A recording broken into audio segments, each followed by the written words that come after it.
अस्सलाम वालेकुम। मुल्क की सियासत में 21वीं सदी का 21वां साल बहुत हवालों से गर्म रहा।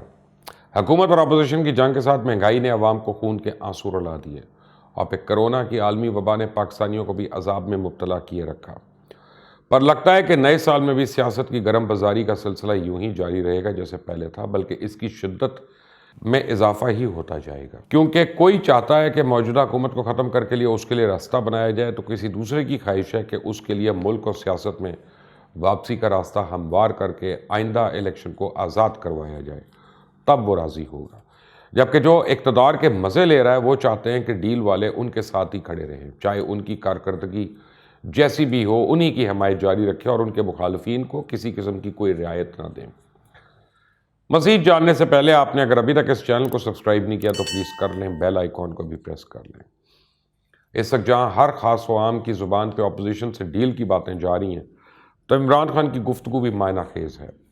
दरअसल जिस दिन इमरान खान ने अपने वज़ीरों और तर्जुमान के खुसूसी इजलास में यह राज अफशा किया कि नवाज़ शरीफ को चौथी बार वज़ीर आज़म बनाने की कोशिशें हो रही हैं, उस दिन इस बहस को मज़ीद तक़वियत मिल गई जो मुल्क में कई दिन से जारी थी।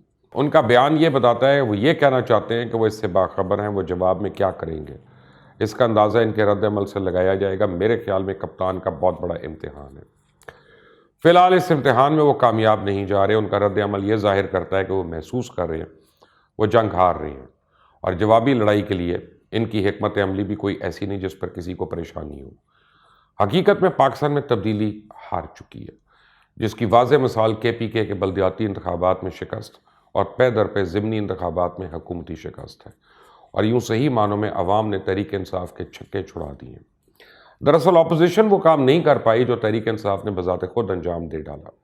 आप देखें, खैबर पख्तूनख्वा के बल्दियाती इंतखाब में शिकस्त का असर ये हुआ कि PTI के आपस में ही लोग लड़ लड़ कर पागल होने को हैं, जिसने इस शिकस्त को मज़ीद बड़ा कर दिया। एक जानिब वज़ीर आज़म के मुआविन ख़ुसूसी अरबाब शहजाद के भतीजे अरबाब मोहम्मद अली ने गवर्नर KPK शाह फरमान के एहतसाब का मुतालबा कर दिया। दूसरी जानिब यह खबर है कि गवर्नर खैबर पख्तूनख्वा और सूबाई वज़ीर ने मेयर पेशावर का टिकट 7 करोड़ में बेचा। ताहम मेयर पेशावर की नशस्त के लिए तहरीक इंसाफ के उम्मीदवार रिजवान बंगश ने टिकट के एवज़ पार्टी कायदीन को रकूम देने की तरदीद करते हुए अरबाब ख़ानदान को पार्टी की नाकामी का ज़िम्मेदार करार दे दिया। अब इस सब का पंजाब के मकामी इंतखाबात में जो असर पड़ने जा रहा है, उसकी खबर शायद तहरीक इंसाफ को लाने वालों को भी अभी नहीं है। PTI इस तरह मुंतशिर होती दिखाई दे रही है जिस तरह किसी तबाहशुदा जहाज़ का मलबा, और शायद अगला इंतखाब इसका आखिरी इंतखाब हो, जिससे पहले इस पार्टी के जहाज़ पर चढ़ाए गए मुसाफिर ऐसे जान छुड़ाने की तैयारी में है जैसे हमें काबुल के एयरपोर्ट पर आखिरी दिन मनाजिर नज़र आए थे। देखा जाए तो इमरान खान की सियासत कारकर्दगी की नहीं बल्कि सिर्फ इल्ज़ामात की सियासत है, और लोगों के कान इतने सालों से वही इल्ज़ामात सुन सुनकर पक चुकी हैं। इमरान खान ने PTI की तमाम तंजीमें तोड़कर नए ओहदेदार लगाए, लेकिन ये वक्त टीम का नहीं बल्कि कप्तान की तब्दीली का आ चुका है। अवाम अब मज़ीद इस नाकाम तजुर्बे को बर्दाश्त करने के लिए ना तैयार हैं और ना ही इस काबिल रहे हैं, क्योंकि इनकी बर्दाश्त की सकत अब तेज़ी से ख़त्म हो रही है। फिर जो लोग डील के दावे कर रहे हैं वो ये बताने से गुरेज़ हैं कि डील किसके साथ और क्या हो रही है, नून लीग से, मौलाना से या फिर पीपल्स पार्टी से। जहां बाज़ हलकों का ख्याल है कि नवाज शरीफ की वापसी के बाद नून लीग का वज़ारत उज़्मा का उम्मीदवार कोई दूसरा नहीं हो सकता, जबकि बहुत से सरगर्म नून लीगी शहबाज शरीफ के उम्मीदवार होने पर उम्मीद लगाए बैठे हैं, जबकि कुछ का मानना है कि वक्त आने पर मरीम नवाज़ और शहबाज शरीफ की तजवीज़ कुनंदा बन जाएंगी। फ़र्ज़ करें अगर नवाज शरीफ वापस आते हैं तो उनको अदालत में पेश होने के लिए गिरफ्तारी देना पड़ेगी, ज़मानत करवाना पड़ेगी, सज़ा पे नज़रसानी के लिए दायर दरखास्तों पे अदालती फ़ैसलों का इंतज़ार करना पड़ेगा, ना अहली ख़त्म कराना होगी, उसके बाद इलेक्शन में हिस्सा ले सकेंगे, और ये सब कुछ पाकिस्तान में मुमकिन है। हमारी 70 साल तारीख़ ऐसी चीज़ों से भरी पड़ी है। जूं जूं नवाज शरीफ की यकीनी वतन वापसी का वक्त करीब आ रहा है, हुकूमती तर्जुमानों की फ़ौज की आवाज़ें बुलंद होना शुरू हो गई हैं। वैसे इन तर्जुमानों की तादाद कितनी है शायद खुद हुकूमत को भी मालूम नहीं। इससे ये अंदाज़ा लगाया जा सकता है कि हुकूमती कैंप्स में थरतली मची हुई है कि कुछ होने वाला है। इन सब चीज़ों के बावजूद खबरें ये हैं कि खुद हुकूमती पार्टी के मेंबरान असम्बली अपना अपना बायोडाटा नवाज शरीफ के पास पहुँचाने के लिए हाथों में लिए फिर रहे हैं और नवाज शरीफ की हल्की सी नज़र करम के मुंतज़िर हैं, क्योंकि इन PTI मेंबरान असम्बली को भी मालूम है कि अगले इलेक्शन में PTI का टिकट यकीनी शिकस्त और ज़मानत ज़ब्त करवाने का टिकट है। پھر جہاں مسلم لیگ نون کا حوصلہ مزید بلند ہوا ہے تو زرداری صاحب بھی دو ہاتھ کرنے کے لیے بے چین ہو رہے ہیں۔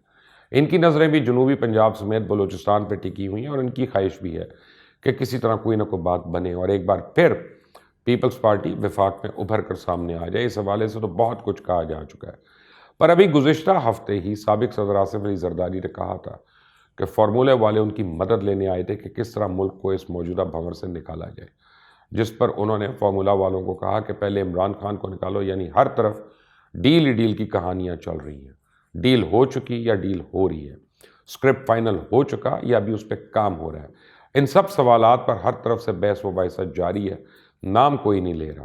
نام عمران خان نے بھی نہیں لیا کہ کون نواز شریف کی نااہلی کے خاتمے کا راستہ نکال رہا ہے۔ ایاز صادق بھی ابھی کھل کر نہیں بتا رہے کہ کون غیر سیاسی لوگ نواز شریف سے لندن میں ملاقاتیں کر رہے ہیں۔ صحافی حضرات بھی نہیں بتا رہے کہ وہ اسکرپٹ کس کا ہے جس سے نواز شریف مطمئن ہے۔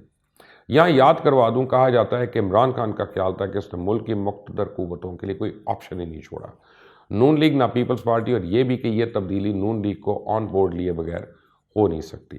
اس لیے حکومت کا سارا زور نون لیگ کو ملیا میٹ کرنے پہ رہا، جس میں وہ ہر دوسرے کام کی طرح ناکام رہے۔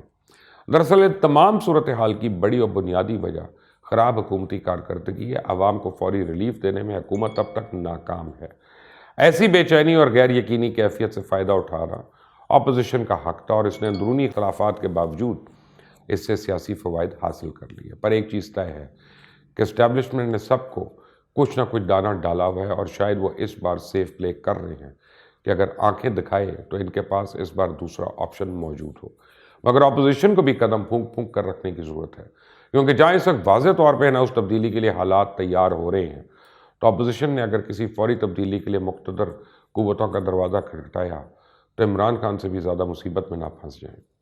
اس تمام شور شرابے میں مارچ بڑا اہم مہینہ ہے اور آپ دیکھیں گے عنقریب بہت سی تیزی سے تبدیلیاں رونما ہوں گی، ایسے ایسے معجزے بھی ہوں گے جن کا آپ نے کبھی سوچا بھی نہیں ہوگا، کیونکہ پاکستانی سیاست میں سب چلتا ہے، سب کچھ ممکن ہے، کیونکہ یہاں ڈیل اور ڈھیل کے بغیر کچھ بھی ممکن نہیں۔